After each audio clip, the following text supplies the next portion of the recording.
Salve, salve, alunos! Chegando para mais uma aula de História de Rondônia. Como é que está sendo a experiência de vocês? Vocês estão gostando de aprender, de conhecer um pouco da história do nosso estado? Comente aí, mande para nós no nosso particular, no nosso WhatsApp. Qualquer dúvida em relação, também comente aí, tá bom? A aula de História de Rondônia, ela é interessante porque, como vocês estão chegando agora no ensino médio, já vão ter esse impacto de conhecer parte da nossa história, porque a aula ela é curta, na verdade, o número de aulas também acabaram reduzindo e enxugamos o máximo para vocês para passar essas informações, tá bom? Então comente aí, qualquer dúvida, estamos à disposição, tá bom? Na aula de hoje, nós vamos trabalhar sobre a navegação no Rio Madeira. Lembra que no passado, século XVI, XVII, XVIII, a navegação ela era feita pelos rios. Os rios eram as estradas. Os rios que intercalavam, que faziam chegar até as cidades, os rios eram os caminhos que levavam até o progresso. Para ter uma ideia, o cara que saía lá de São Paulo, pelo rio Tietê, ele ia desaguar no rio Paranaguá, no rio Paraguai, no rio Guaporé, Mamoré, Madeira, pegar o Amazonas, chegar em Solimões até lá no Pará. E dali pegar o Atlântico. Era incrível. Então, esses homens eram muito aventureiros. Na aula de hoje, vocês vão ver como é que funcionava ali a aventura da Bolívia pelos nossos rios. E você vai conferir nessa aula. Então, joga na tela, acompanha comigo aí. Nós já estamos na aula 6.1, perfeito? Na aula de hoje, nós iremos abordar a navegação no Rio Madeira e a abertura do Amazonas à navegação internacional. Olha o que vocês acabaram de ouvir. Para ter uma ideia, os grandes barcos a vapores vão adentrar por Belém, chegando até Manaus. E eu vou falar para vocês aqui, os barcos a vapores Lobo da Almada, Augusto Montenegro, Chata Cuiabá e Leopoldo Pérez. As principais embarcações que navegavam por essa região. Vou falar sobre a Amazon Strait Navigation Companhia Limitada. Vou também falar um pouco sobre Barão de Mauá e a Companhia de Navegação e Comércio do Amazonas. O cara era um fera. O Barão de Mauá vai investir aqui no Amazonas dessa companhia. Tá bom? Esse aí é o Leopoldo Pérez. Olha o tamanho dessa embarcação. A minha mãe, que nasceu ali em Santo Antônio, lá na Rema, lá no 13,5, ela falava que ficava assim, espantada com o tamanho das embarcações que atracavam aqui no nosso porto. Porto Velho tinha um porto, vocês vão ver, construído aí em 1907, 8, mais ou menos, quando começaram a chegar as peças para a construção da Estrada de Ferro de Mamoré. E essa é uma embarcação chique, Leopoldo Pérez, Lobo da Almada também. Fechou? Vamos lá. Durante o século XIX, a navegação pelo trecho encaixoeirado do Rio Madeira foi realizada pelos bolivianos, tanto para a exportação, quanto também para a importação. Os bolivianos, tantos vendiam os seus produtos, como também compravam os seus produtos. Ou seja, os bolivianos... aqui eu tenho a Bolívia. A Bolívia, tanto, ela utilizava o rio o rio Guaporé, Mamoré e o Madeira, tanto para vender, como também para comprar. Ok? Claro, eles vendiam e compravam gêneros necessários a indústria extrativista, quanto para o escoamento de produto agrícola e pecuária proveniente da região do Beni. Vem aqui para mim, olha só o que eu acabei de falar. Alunos, preste atenção.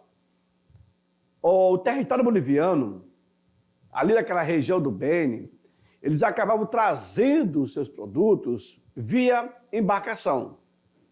Ali, ó, Madre de Deus e Beni, até desaguar no Mamoré. Então, eu estou falando que eram embarcações grandes, canoas bem grandes, cheio de produto. Esses bolivianos traziam 40, 60, 90, 120, 140 canoas lotadas de produto. Que eles produziam o extrativismo lá no Beni, eles desciam o rio até o Mamoré, mas quando chegava naquela época, 19 cachoeiras ou corredeiras, não dá para você passar com a tua canoa cheia de produto. Eu estou falando canoas grandes. Eles chamavam na época de batelão. Não eram embarcações. Ó, igual esse que vocês estão vendo aí, ó. No quadro aí, ó. Esse é um batelão. Tinha parte das pessoas dormirem, mas a grande maioria ficava lá na frente o produto. Então, quando chegava próximo de uma cachoeira, o que eles faziam? Parava na beira do rio, retirava todo o produto, aí tirava a canoa, contornava essa cachoeira, colocava a canoa na água, trazia os produtos, colocava na canoa e seguia a viagem. Isso aí eram 19 obstáculos, hoje são 22 obstáculos. 19 obstáculos. Olha o trabalho que dava. Incrível, né? Não acaba não.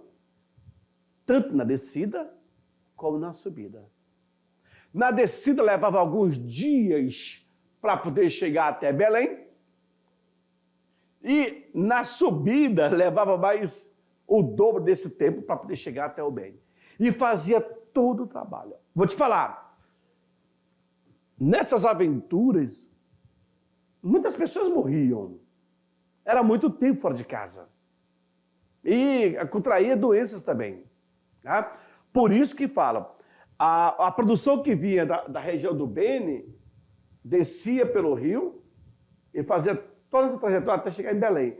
Lá em Belém, eles conseguiam vender o seu extrativismo, compravam produto industrializado e traziam de volta para a região do Beni. Ei, não era fácil. Hoje é tudo mais cômodo, os caras estão reclamando. Segue no quadro, vamos lá. Ficou claro essa parte aí, né? Olha aí. Isso aqui era um porto que eles criaram lá embaixo para a atracação desses navios. Tinha, logo no século XVIII, aí nós estamos no século XIX.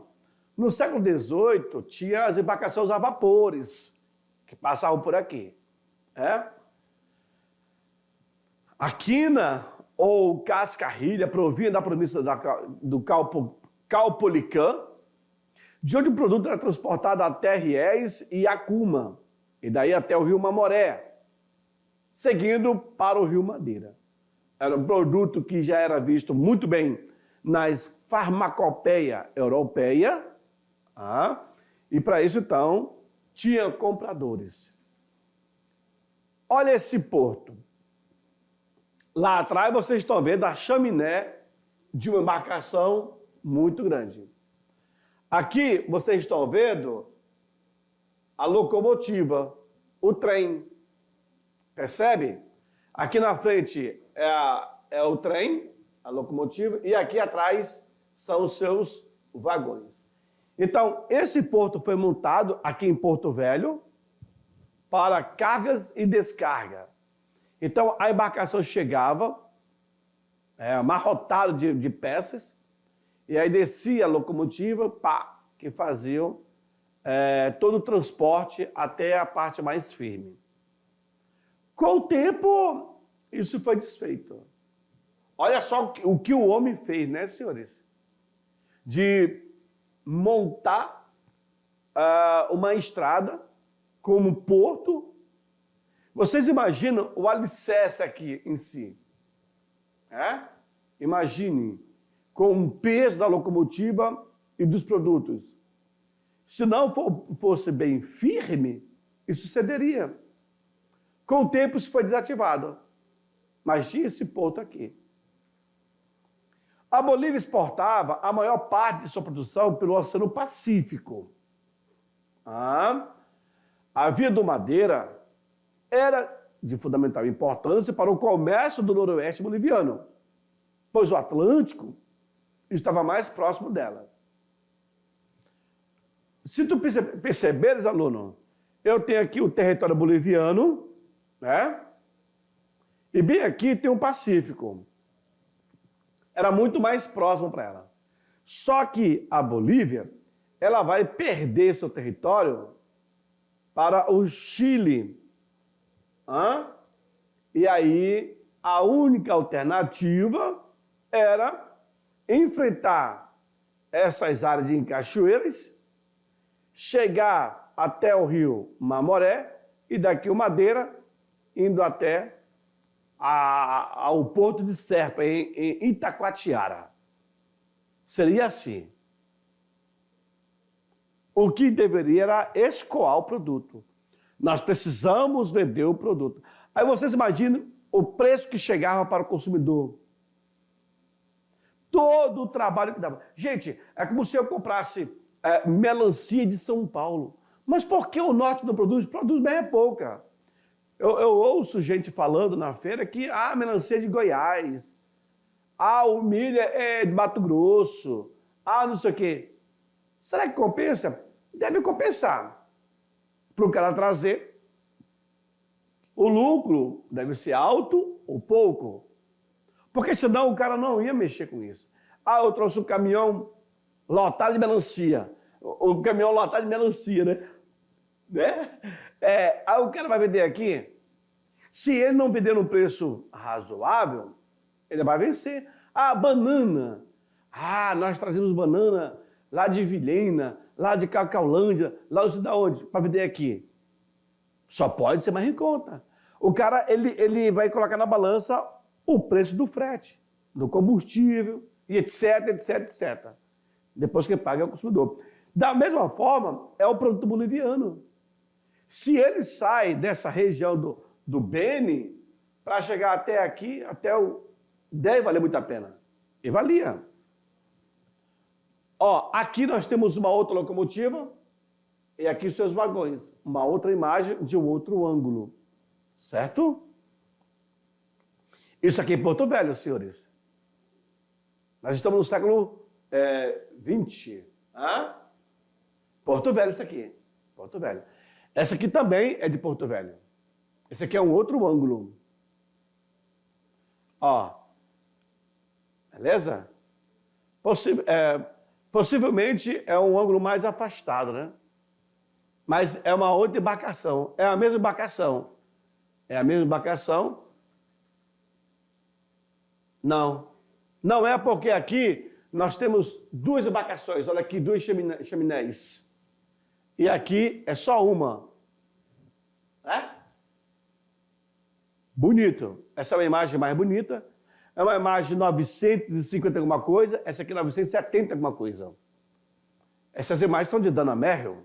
Ele tinha o hábito de colocar a numeração nas imagens. Seguimos. Os produtos da região do Beni e da região do Madeira eram transportados em canoas para o porto de Serpa, em Itacoatiara. Dali voltavam com produtos industrializados. Vergalhões, ferramentas, muitas armas e muitas munições, bebida e atávios. Atavios. Outro produto, gênero alimentício. Se comia muito charque, os enlatados. Naquela época, a gente na época da arara, eu sei que muito arara. O que é arara? Conserva, né? Muita sardinha, se comia almôndega. Hoje, a galera já não sabe o que é isso, né? Já não sabe. Mas é isso, ó. Os produtos daquela região do Bênin desciam pelo Madeira, até chegar a Serpa. E de lá compravam produto industrializado e voltavam. Agora vocês imaginem o tempo de viagem. Tem uma obra, vê para mim, tem uma obra que foi traduzida pelo professor Hélio Rocha, da Universidade Federal de Rondônia, no qual eu tive uma participação, que fala de um engenheiro que ele sobe essa região do Beni em 1873 para 74. E ele faz todo um diário de bordo de tudo que ele via. Ele via muito essas canoas amarrotadas de produtos, descendo e subindo. Levava meses para até chegar em Serpa, depois voltava.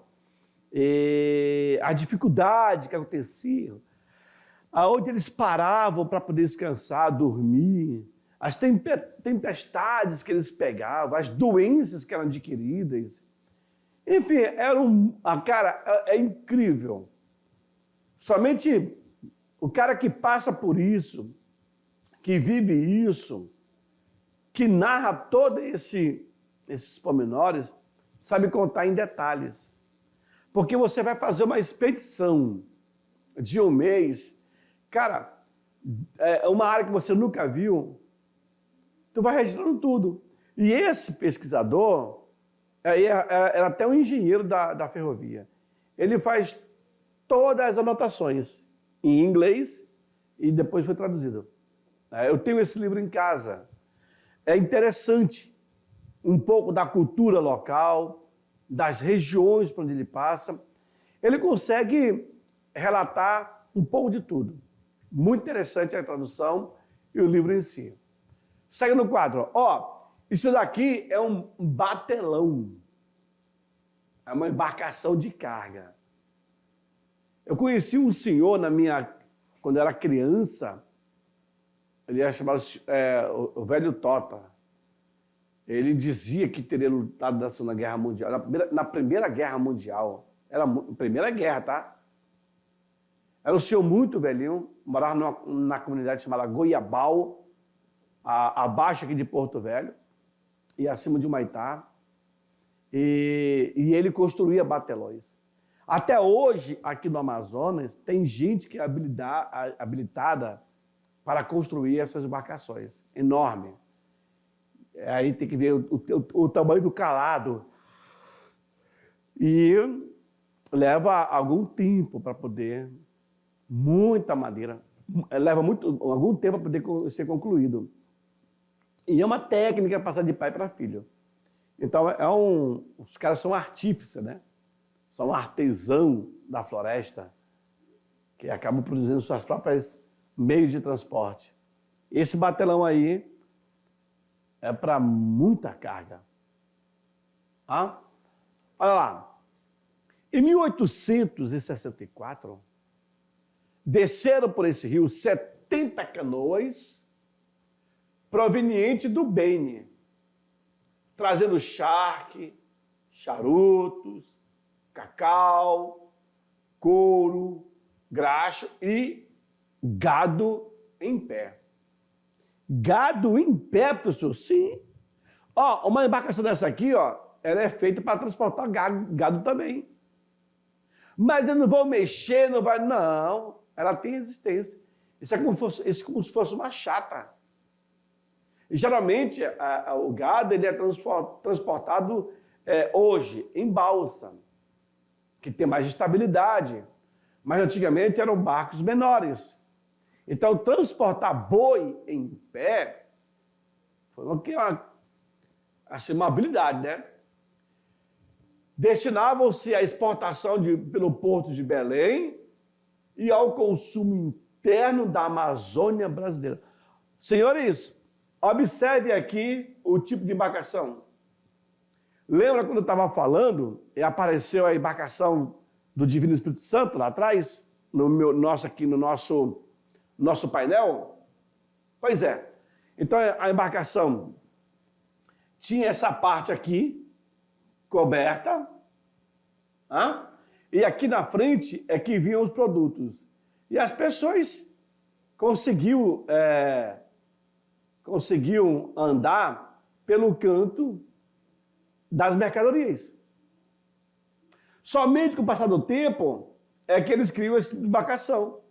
Ou seja, protege tanto do tempo e protege também os produtos. Aqui, ó, só se protegem algumas pessoas. Aquele que está pilotando a embarcação, ele tem que ficar atento. Mas enquanto alguns colegas dormem, eles dormem aqui, nessa área. Eles descansam aqui. Certo? E o produto aqui na frente. Mas quando tem a cachoeira, a corredeira, os caras acabam encostando, tirando todo o produto, contornando a cachoeira e daí segue viagem. Esse aqui é o contato com os nativos. Mas aí, professor, estão vendendo? Não. Estão fazendo escambo. Estão trocando. De repente, o nativo desse aí tem alguns produtos que interessam ao homem branco e eles fazem a troca. Não seria o escambo, mas o escambo é o termo mais antigo, tá? Mas era a troca em si. Aqui temos mais índios. Olha o tipo de embarcação deles. É feito com tronco de árvores. Fechou? Avançamos.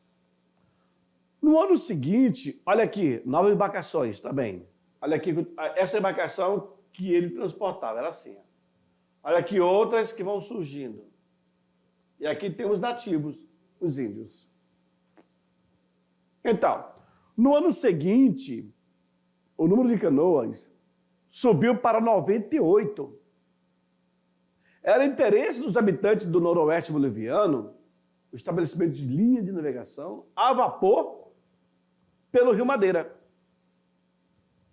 E uma solução seria estrada ou canal, que resolvesse o problema da travessia do trecho encachoeirado,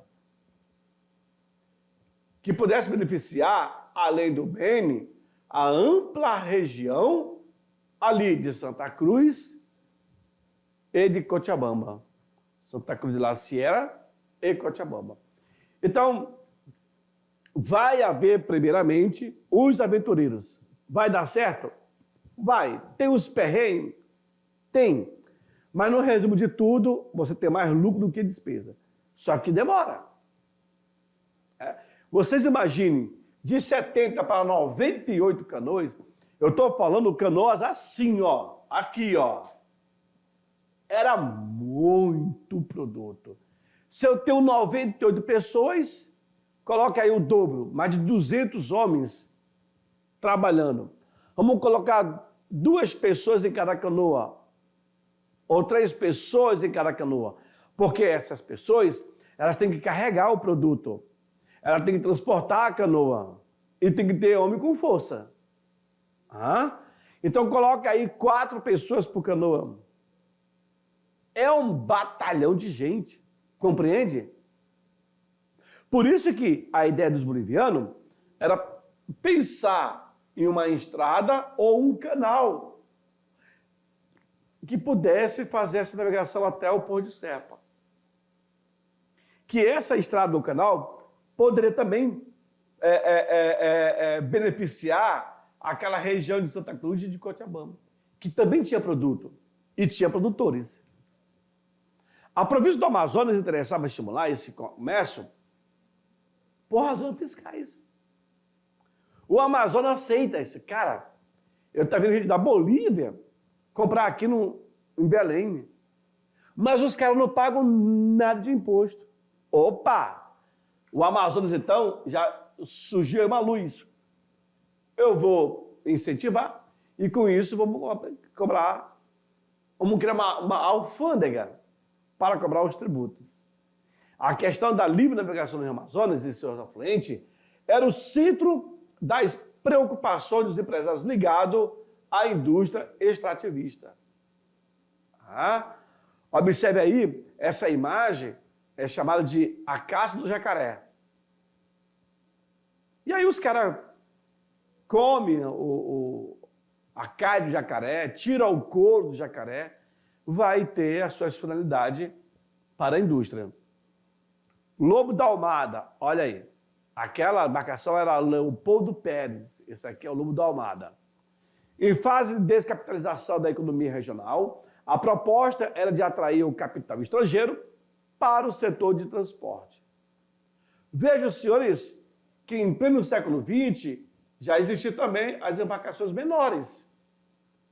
Mas essa aí, ó, toda de ferro, Lobo da Almada, já impressionava quando chegava aqui em Porto Velho. Certo? No século XIX, o governo norte-americano manifestou interesse em abrir a região do Amazonas aos capitais do país. O governo imperial havia proibido, o governo proibiu a exploração por navio de bandeira estrangeira. Não podia, senhores, entrar pelos nossos rios navios de outras bandeiras. Os americanos queriam começar a explorar a região. Quando se fala a abertura do Amazonas à navegação estrangeira, opa, não é bem assim. O governo de Dom Pedro II, ele vai reagir. É quando ele vai vender por um símbolo bem baixo, um valor bem baixo, a companhia que vai ser criada por Barão de Mauá. Essa imagem que vocês estão vendo já é de uma embarcação a vapor. É o chamado navio gaiola. Aqui atrás você vê a diferença dos navios a combustão. Quantos navios gaiolas passaram também por essa região? Com pesquisadores, com empresários que vinham fazer comércio diretamente com os nativos. Em 1849, o representante norte-americano no Brasil apresentou ao governo imperial um projeto para a abertura do Rio Amazonas à navegação internacional. Sendo que esse projeto foi recusado pelo Império no dia 22 de abril de 1851.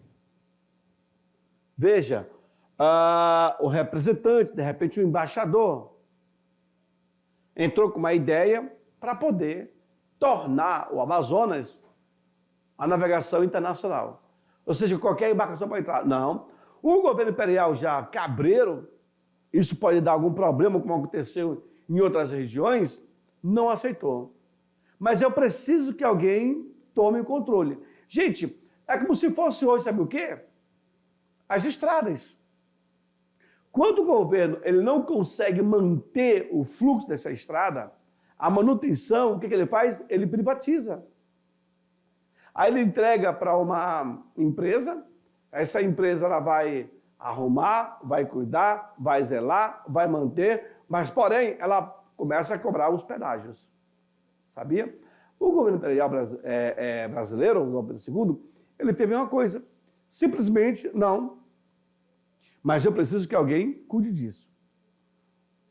Dom Pedro II recusou a autorização para que a Amazon Stream Navigation operasse no Vale do Amazonas, fato que resultou em imediata reação da parte contrariada. Os Estados Unidos não aceitam o não. Peraí, e a autonomia fica onde? O território é nosso. Agora, na verdade, os caras queriam entrar para fazer comércio, dominar. Vejam, Lauro Sodré é um outro tipo de embarcação que também é todo de ferro. Lobo da Almada, Leopoldo Pérez, Lauro Sodré e a Chata Cuiabá e Augusto Montenegro. São as embarcações grandes. Embarcações que vinham de Manaus, de Belém, para a nossa região. E ela está ancorada também no nosso porto aqui. Vocês imaginem, naquela época, voltando assim, era só embarcações de madeira pequena, rústica. Aí quando eu vi assim, uma embarcação tão grande como essa, hein? É como se entrasse um navio aqui no Rio Madeira. Cara, porque o navio, cara, ele tem o quê? Basicamente vai depender do tamanho do navio, 4, 6, 8 andares. Eu já vi navios no Rio de Janeiro, a coisa monstra. 8 andares, você diz, caraca, é muito grande. E o tamanho dele agora? Então, você fica assustado quando você viu, se um navio entra aqui no Rio Madeira, a galera pira. Imagina no passado, quando chegavam essas embarcações de ferro, a galera também pirava em querer saber, né? Então, o governo brasileiro pensava exatamente o contrário. Que se repetiria no Brasil o que aconteceu lá na China, ao final da Guerra do Ópio. Artigos publicados em jornais sustentavam as riquezas naturais da Amazônia, que mereciam ser exploradas pela civilização, através da conquista científica, econômica e política. Gente, aqui está a moral da história. Olha aí. Os artigos publicados em jornais diziam que a Amazônia era muito rica e que precisava ser explorada pela civilização. Aí, chamou nós de bichos. Em pleno século XIX e XX. Que a Amazônia deveria ser conquistada pela ciência, pela economia e pela política. O governo brasileiro disse não, Dom Pedro II. Com medo do que vai acontecer no Brasil, o que aconteceu na China, após a Guerra do Ópio, senhores. Eles dominaram o território. E Dom Pedro II era o cara. O Brasil, então, precisa se reger. A recusa do governo imperial deu motivo para a campanha de Mauri crescer com intensidade. O governo brasileiro enviou o documento ao Washington para Teixeira de Mello, considerando o fato uma ameaça à soberania brasileira. Isso está aqui, ó. Quando ele fala que as riquezas naturais da Amazônia merecem ser exploradas pela civilização. O que é isso? Isso é um afronto, é uma ameaça à nossa soberania. Em 1851, o tenente William Lewis Erdon e o Lander Gibbon, da Marinha Americana, viajaram até o Rio Amazonas entre 1851 a 1852 para investigar a possibilidade de utilizar a região para, isso é um abuso, transmigrar a escravidão do seu país para a Amazônia. Então, já que nós não podemos usar a Amazônia, nós não podemos explorar a riqueza da Amazônia? Espera aí, esses 2 tenentes vieram até a região, estudaram o local e vamos pegar os nossos escravos, toda aquela raça que não presta aqui nos Estados Unidos e vamos jogar na Amazônia. Olha só, seria aqui o depósito, né? O lixão. Em 27 de janeiro de 1853, o presidente boliviano Manuel Isidoro Belzum negociou com os americanos o traslado dos negros recém-libertos para o norte da Amazônia e abriu os rios do noroeste à navegação internacional. Concessões de terra, a título de estímulo, concessão de terras a quem quisesse explorar a região. O governo da Bolívia vai ceder espaço para se criar, então, uma colônia de escravos, de degradados, para a região boliviana. Em notícia publicada no New York Times, no dia 4 de agosto de 1853, os expedicionários expuseram seus pontos de vista. Foram convidados por nações cujos afluentes desembocavam no Rio Amazonas a subirem aquele rio para comercializar com esses países. Pretendiam defender o direito das navegações vizinhas ao Brasil, a livre navegação do Amazonas, Caso o Brasil tentasse impedir o intento da expedição, estaria infringindo o direito de reagir, bem como de ser protegido pelos Estados Unidos. Aí começou um problema diplomático. Se o Brasil viesse intervir na navegação de bandeira estrangeira que estava passando pelo noroeste boliviano, aí vai ter problema com os Estados Unidos. Ah, é? Peraí. O acento ameaçador dessas declarações fez com que o Departamento de Estado americano se manifestasse desautorizando o porta-voz por ter falado merda. O que é isso? Querendo fazer uma briga com o Brasil? Não. Aí o departamento veio, desautoriza. Em resposta, o governo brasileiro foi clara. Não permitia a livre navegação no Vale do Amazonas, porque temia o expansionismo americano. Pois lá no Panamá, por onde passara, deixou claro sua intenção de apropriar-se daquele território. O governo brasileiro temeu uma ação igual ao teor no Amazonas. Cara, Dom Pedro II foi o cara. O que ele faz? Está aqui. Firmando uma posição sobre o assunto, o governo brasileiro decretou o monopólio da navegação no Amazonas. Em 1852, aceitou uma oferta de 116 contos de réis. Ele aceitou uma oferta. E o monopólio por 30 anos da exploração do Amazonas, no rio Amazonas.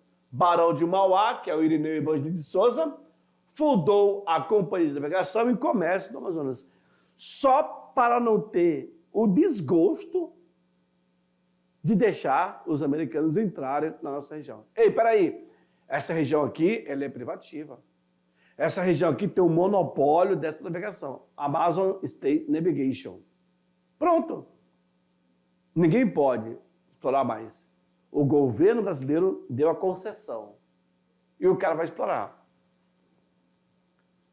Essa empresa constituiu-se com parte do capital investido pelo próprio Barão de Mauá e o restante através da compra de ações pelo comerciante de Belém e também Manaus. Aí os caras se juntaram. Olha aqui a empresa.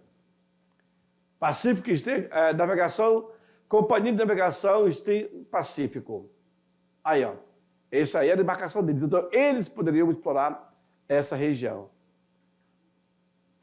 Foi esse o meio encontrado pelo governo brasileiro para reagir às pressões estrangeiras e proteger a soberania do território amazônico. Cara, Dom Pedro foi muito inteligente.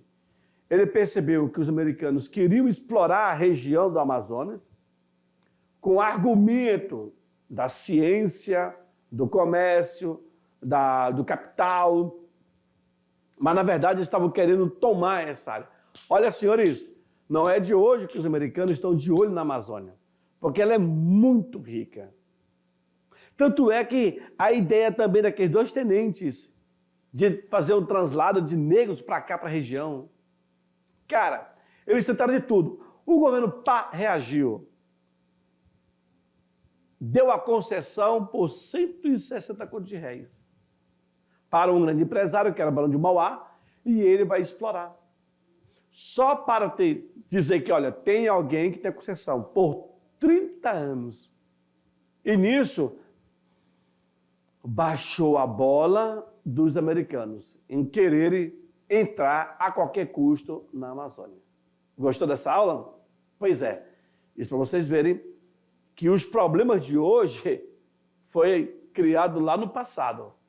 Mas vamos ter mais ainda. Daqui a pouco eu volto para fazer a correção de 5 minutos. Tchau, tchau.